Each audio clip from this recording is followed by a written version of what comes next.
I'm about to introduce our next presenters. Christina Haynes, who is an Associate Objects Conservator at Preservation Arts, a private practice in the Bay Area. Welcome.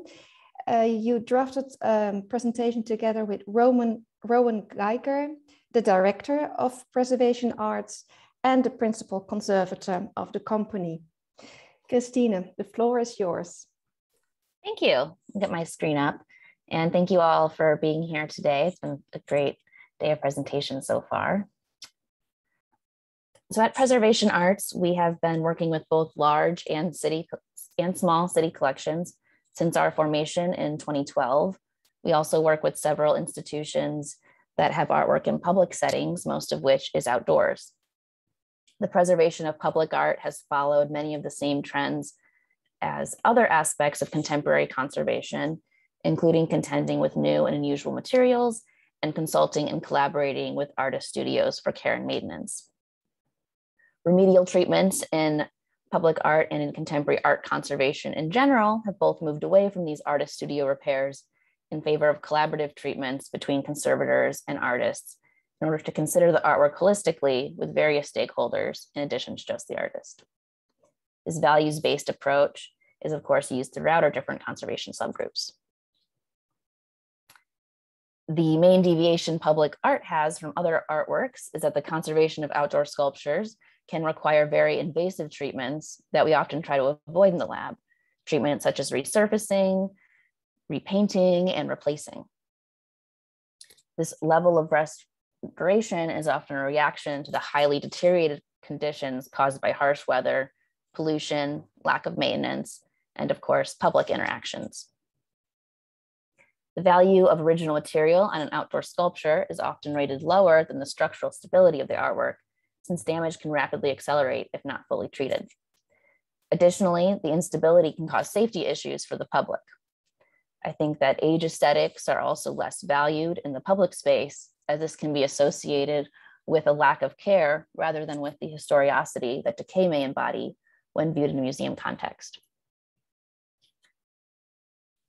These more sometimes aggressive treatments may mean that we are collaborating with more specialized craftspeople and material professionals, such as welders or industrial painters, in addition to the artist studios and fabricators. City collections often have community input as well. The first image is a dedication ceremony for a bronze sculpture in Pleasanton, California. Community involvement and conservation advocacy can help to discourage graffiti and encourage the public to contact us when they see something wrong. Treatments on public art can become complicated due to logistics and accessibility of the location, as well as the budget restraints and preservation priorities of the collection. As conservators, we must be flexible and able to adapt our treatment plans to conform to the logistics and safety concerns of the city. This shifts our role to project manager, often with public safety taking precedence. To access large artworks, you may need to secure permits and maneuver a boom lift without impeding traffic or pedestrians. You may be asked to clean a large surface area, such as a mural underneath a highway overpass, without using any water runoff. Or you may need to consult with industrial coatings companies and artist foundations to find an appropriate new paint system that is compliant with California's strict volatile organic compounds law. Both the severity of damage and the added logistic factors can result in extremely costly conservation treatments, underscoring the need for long-term preservation plans and maintenance. However, there are over 350 organizations commissioning public art in the US, and the majority are not seen by a conservator until major damage occurs. We are aiming to be more proactive in our approach by creating relationships with city collections and by creating specific plans for each object that take into account the materiality of the artwork, the microclimate of the Bay Area, such as how much coastal fog or pollution is present, and how often the collection can have maintenance performed. It usually only takes one major conservation overhaul to convince the city collections that a preventive and proactive approach is worth it. A major treatment often leads to discussions for implementing preventive maintenance for the rest of their artworks, to reduce both damage and cost of repair. With some collections, this has meant training staff in regular maintenance techniques, such as trimming nearby plant growth or rinsing sculptures. For weathering steel sculptures, staining from bird droppings can be very prevalent in areas with strong sunlight and little rain, such as Stanford University campus and Stanford hospitals. As the droppings are heated in the sun, they interact with the patina of the weathering steel, disrupting the even rust layer. With higher staffed collections, we were able to train maintenance personnel in removing the droppings right away in order to disrupt this patina, in order to avoid disrupting this patina. Generally, this can be achieved by rinsing the full sculpture evenly and then concentrating that jet setting on any droppings. The even wetting is an important step since the surface needs to dry evenly in order to remain homogeneous. The second image here is what we like to call the flick, which uses a toothbrush in a very gentle motion to remove stubborn droppings without burnishing the weathering steel surface. And here's another example of weathering steel. Other training sessions have dealt with how to archive information for multimedia installations. This artwork here is a wall of flip digit modules that display patterns dictated by 8 hours of programming. It is displayed partially outdoors in a public setting at Stanford Graduate School of Business campus. Disparate departments have successfully managed aspects of this work. However, there has not been one centrally organized manual or collection of documents for the artwork as a whole. Due to staff rotations and no dedicated art collections manager, the institutional knowledge of this artwork was split across different departments, including their in-house IT staff, contracting electricians, and people involved in the initial commissioning who had since been promoted to different departments.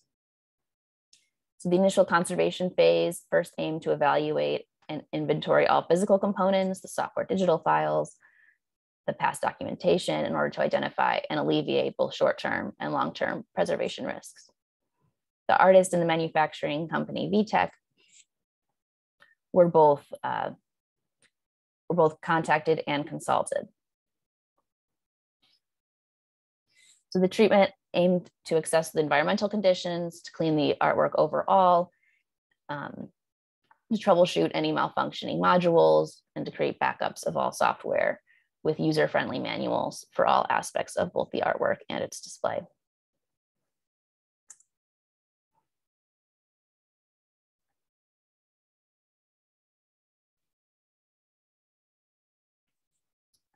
Sometimes we are asked to join a project due to a so-called failure of design or engineering. An artist might not typically place work outside and therefore may not be familiar with creating something to withstand both the elements and the public. In most situations, the artists in their studios have been very open to discussions on how to improve these structural stabilities overall. We've had the privilege of working closely with the Fletcher Benton studio on several treatments of his outdoor painted steel sculptures. The complex shapes and flat bases have generally led to areas of water pooling and caused severe damage to the sculpture at the base. After discussions with the studio, we were able to work with one of our metal workers to create very slight dome encouraging water runoff. We're also able to introduce weep holes to prevent pooling water and other crevices of the sculpture. These engineering modifications may seem somewhat aggressive for conservation. However, we feel they are necessary for the structural stability and therefore continued display of these artworks. Even if we are not involved until a major condition issue occurs, we always create a full risk assessment and recommendations for its future care. The management of public art, especially within smaller city collections, is often added as an extra task to someone's job description. Consequently, these caretakers may not be familiar with collections management or preservation, and usually they are very receptive to any assistance or insight. They may not have the funds to implement any of these things, but getting these issues on their radar is the first step.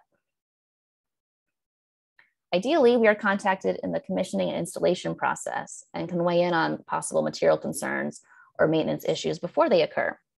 The simple placement of an artwork on a base versus directly in the soil can make a significant difference in preventing corrosion from prolonged water contact. Alternatively, positioning an artwork here in front of a sprinkler can cause severe mineral deposits to form. These can deteriorate the delicate patinas and lead to corrosion issues. Our Director of Preservation Arts and my co-author, Rowan Geiger, has been working with city collections and commissioning boards in order to mitigate these issues before they occur. In addition to advising on the installation, we have been increasingly asked to consult on the materials used in the particular outdoor setting. Cities and institutions have becoming more aware of high-cost maintenance issues and have been putting an emphasis on commissioning artworks with longevity. We often review product data sheets and material compatibilities while working with the artist studios. Sometimes, however, the materials are not suited for outdoors, but are an important part of the artist's vision. In these cases, we encourage the commissioning institutions to view these works as temporary site-specific installations rather than permanent public works. For our most recent project, we have been working with the artist Jillian Mayer in order to fabricate a new collection of what she terms the slumpies. They are public sculptures meant to be lounged on and climbed upon. Her past iterations have been made from fiberglass resin. However, they have not withstood the long-term use by the public. For her new commission, she has tasked us with exploring different material options that can withstand public interaction in addition to the strong sunlight and salty air of the Bay Area. We've been in contact with both art fabricators and specialty material fabricators in order to find the optimal solution.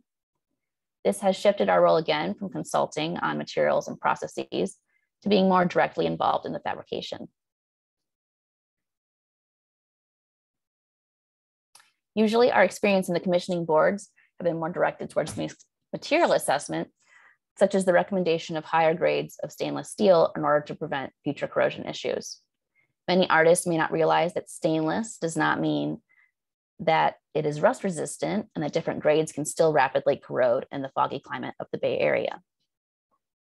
Recently, the SF Arts Commission have used material negotiations in the selection process, stipulating to the artists before they are selected that they must use a higher grade of material. This has expanded the role of the conservator into the selection process for selected artworks, encroaching on a conservator as curator model. This is something we have, as a company, have discussed at length. Is it within our role as conservators to choose which artworks are presented to the public? Does this overstep our so-called neutrality in preserving cultural heritage? Over the past 20 years, we as a field have been exploring the subjective nature of our role as conservator and dispelling the myth of our own neutrality. I think our expanding roles in the conservation of public art do merit reflection, and the best way to do this is documentation. Since we cannot deny our own biases completely, we can create reports with our rationale and make sure to collaborate and discuss with a variety of stakeholders. With the current debates in the United States surrounding controversial monuments, I did want to take a second to mention how our roles as conservators can also be very political. Preservation Arts has generally looked after the contemporary artworks, with historic statues being maintained by an architectural conservation firm. However, we have removed graffiti from several historic statues as needed. And as a group, my colleagues and I have discussed what this removal means and if we are comfortable continuing to do so. We decided that it is a truly case-by-case basis in which we must evaluate both the content of the sculpture and the content of the graffiti.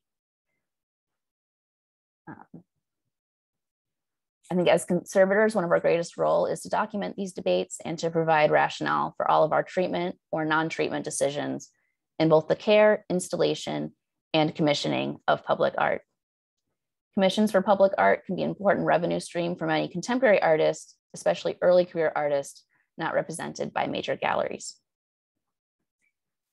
For the public art is one of the most direct ways artists can interact with their communities, making this a subset of artwork important to preserve, as both the museums and the art world have been prioritizing community engagement. Thank you.